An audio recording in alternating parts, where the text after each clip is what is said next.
There are verses in the Quran that do not merely tell a story, they reveal a mirror.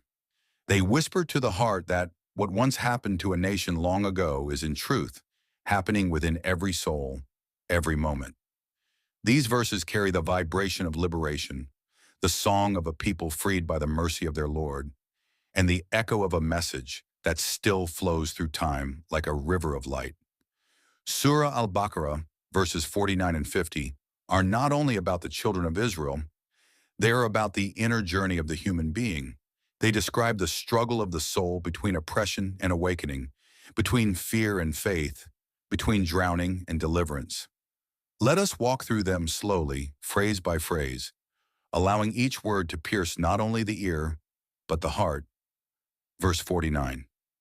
And remember when we saved you. The verse begins with a call. Remember. It is not only a command to recall history, but to awaken gratitude.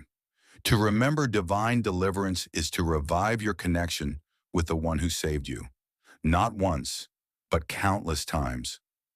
The people of Israel were enslaved for generations under Pharaoh's rule, crushed by the weight of tyranny. Their freedom was not just a political escape, it was a spiritual rebirth. When Allah says, "We saved you," it is both literal and symbolic. He saved them from physical bondage, and He saves us every day from the invisible chains that hold our hearts captive: pride, despair, greed, fear, and heedlessness.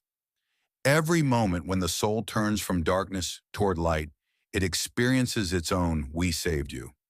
This remembrance is an invitation. Do not forget the rescues that came in the silence of your despair, when no one else could help. From the people of Pharaoh. Pharaoh's people were the embodiment of arrogance, injustice, and blind obedience to false power.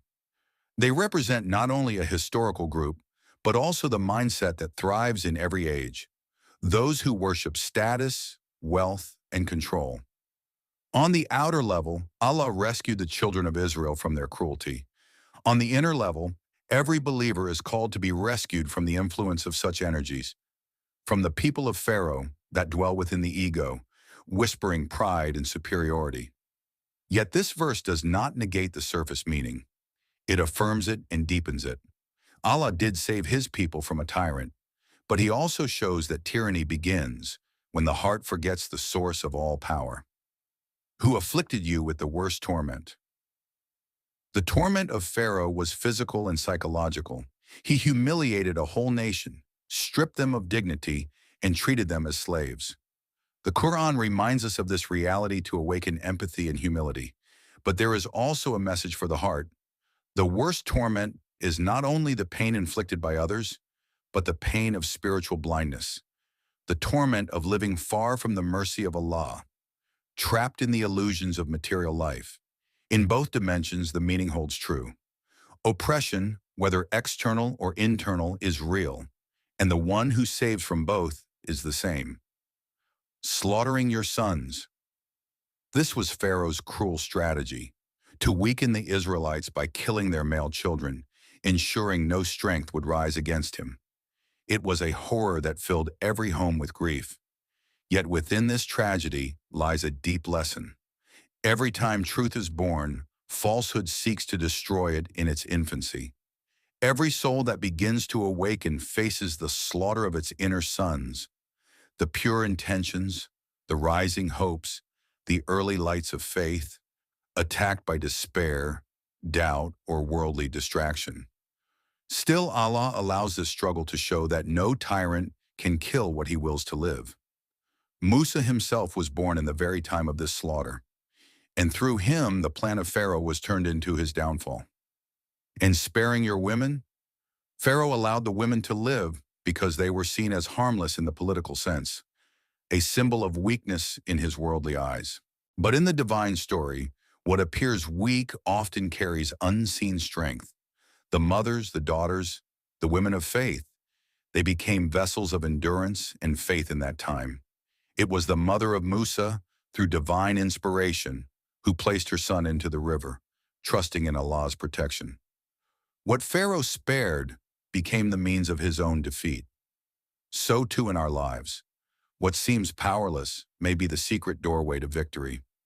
The gentle heart, the silent prayer, the patience in hidden suffering, all become rivers that carry divine purpose. That was a tremendous trial from your Lord.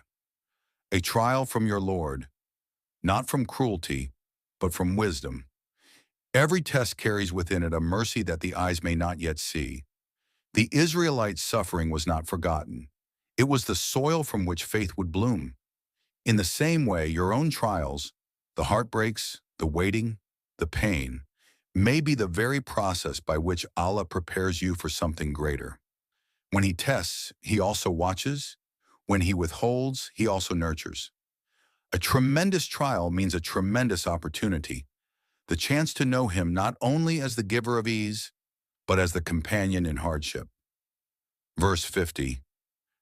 And remember when we parted the sea for you, the moment of miracles, the sea before them, the army behind them, no escape, no logic, no path.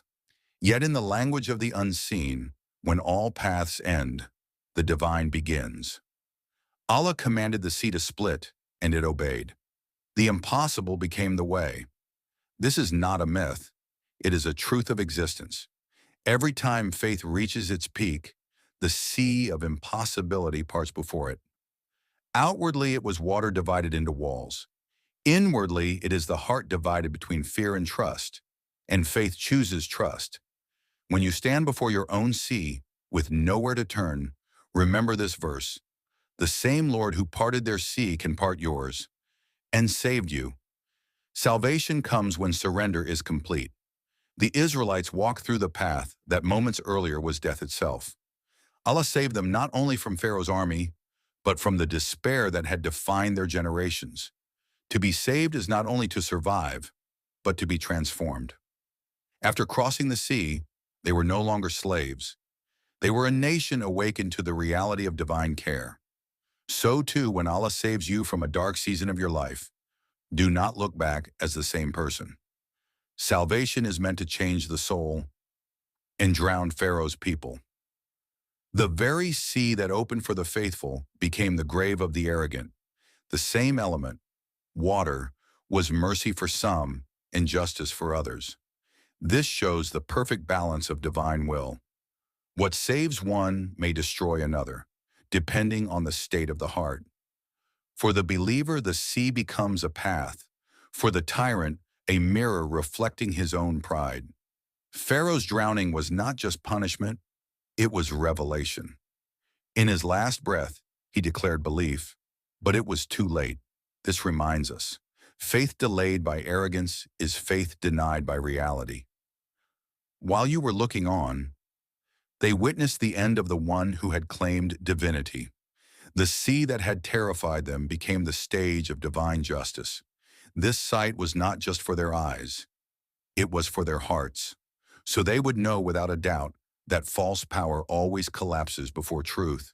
So they would remember forever that Allah's promise is real. When you witness the fall of what once oppressed you, whether in injustice, a fear, or your own weakness, it is a divine reminder. The one who drowned Pharaoh still rules the tides of life, a river of meaning flowing through both verses. These two verses together carry the essence of transformation. They tell a story of slavery and freedom, despair and hope, fear and faith. But beyond history, they describe the journey of the soul. Every heart has its Pharaoh, its arrogance, its attachment, its stubbornness. Every heart has its sea, its trials, its fears, its impossible barriers. And every heart has its Musa, the voice of faith within, calling, trust in Allah and move forward. When you listen deeply, these verses whisper, your Lord has already prepared your sea to part. The waves will not open before hesitation, only before trust. Reflections that touch the soul. Sometimes the path to freedom runs through the sea of fear. Every oppression carries within it the seed of awakening. What drowns arrogance raises humility. The remembrance of divine rescue keeps the heart alive. And every impossible moment is only the shadow before a miracle. The closing call to the heart. So pause now and remember, not as a story of ancient people, but as your own reflection. How many times has your Lord saved you from pain you could not bear, from plans that would have harmed you, from yourself? Let this remembrance awaken gratitude. Let it whisper through your being that the same Lord who parted the sea still parts the burdens of the heart. If these verses touched your spirit, share them. Let this message of divine mercy ripple into other hearts. Perhaps someone, standing before their own sea of despair, will find courage through your light. Remember, the one who saved them is the same one watching over you. Every sea parts when faith takes its first step,